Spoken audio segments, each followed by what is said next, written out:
Today we're diving into the history of rhythm skating.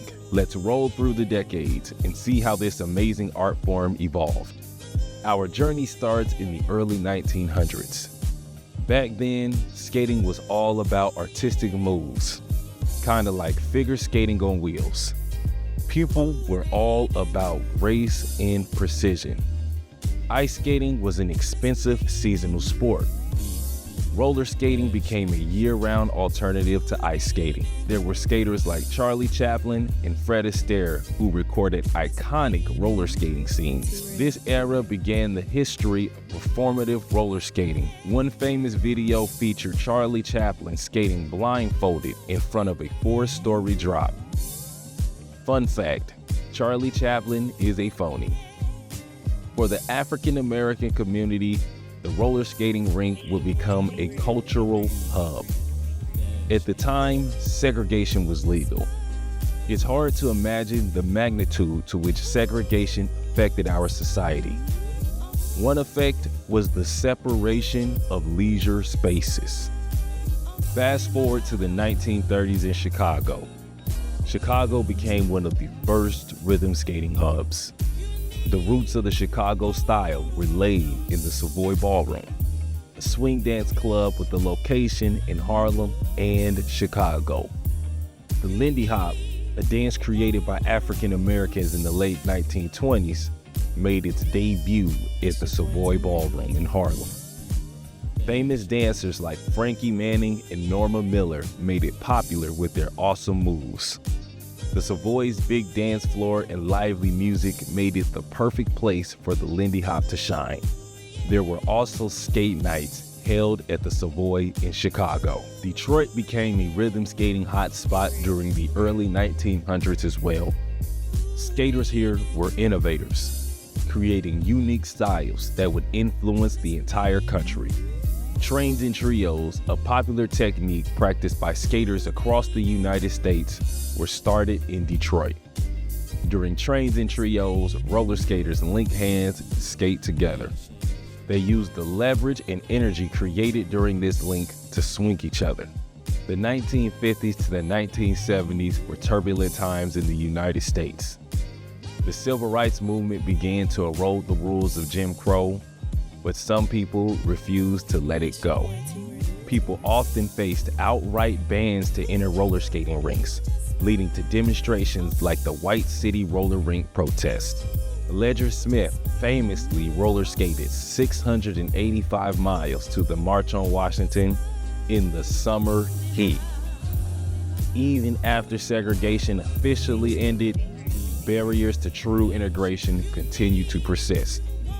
Business owners found ways to unofficially segregate nights.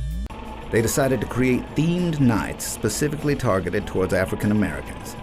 If black roller skaters made an appearance on other days of the week, they found themselves unwelcome. In spite of the political struggles, African Americans continued developing roller skating cultures and techniques during the 1950s and 60s. The jamming technique was created during this time. As Bill Butler recounts, he arrived at Empire in 1957 and began organizing parties. The jamming technique would become the modern New York style. The 1970s marked the first golden age of roller skating.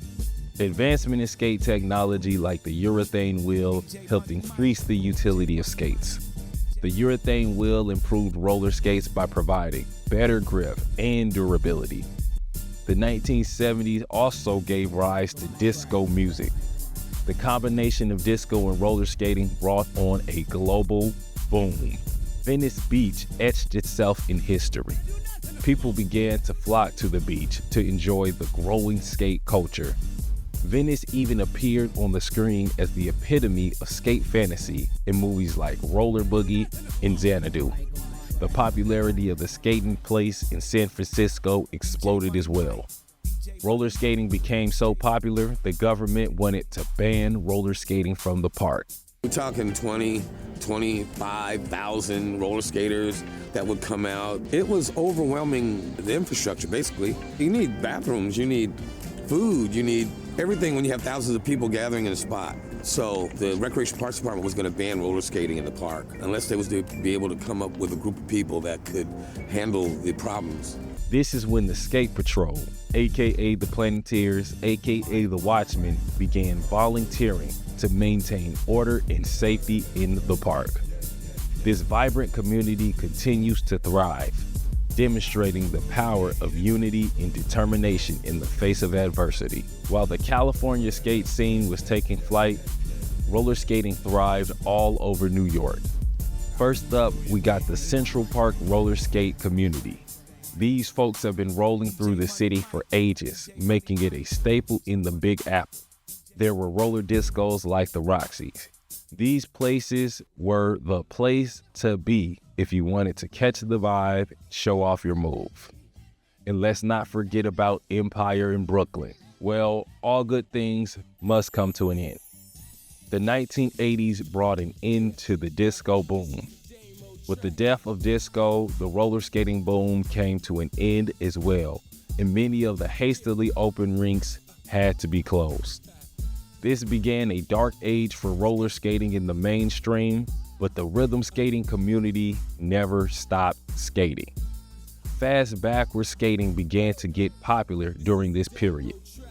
As Ice from Philly commented on one of my videos, fast backwards was started in Philly at rinks like Elwood, St. Charles, Lancaster, Carmen Gardens, Shavu, also known as 69th Street, and it was also done at rinks in South Jersey like Skateland, Garden State, and Frankville.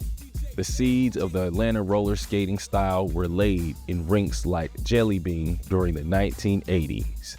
Snapping also began to get popular in rinks in the DC, Maryland, and Virginia area. The 1990s saw the development of even more styles in the rise of bigger skate parties. Back in the day, people skated the styles in their hometown. Parties brought skaters together from different states. This helped skaters connect and share moves easier.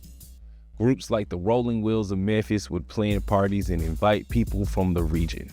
Many major national skate parties started during this era. Skills on Wheels, 1996. Skate-a-thon, 1997. Soul Skate, 2007, to name a few.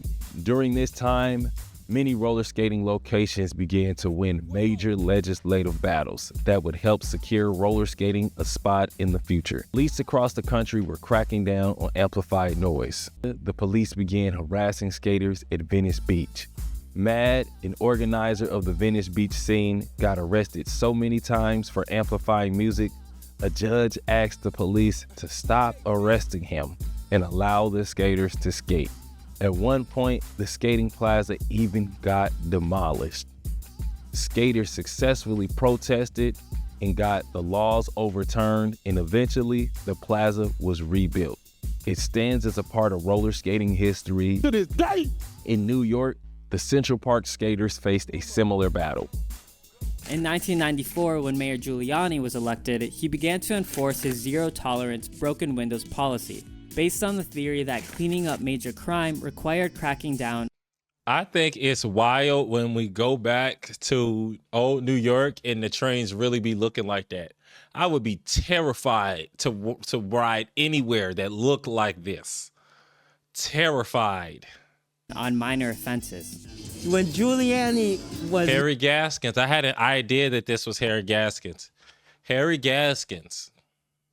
Energy in the middle crew. Mayor, he took all the music out of Central Park.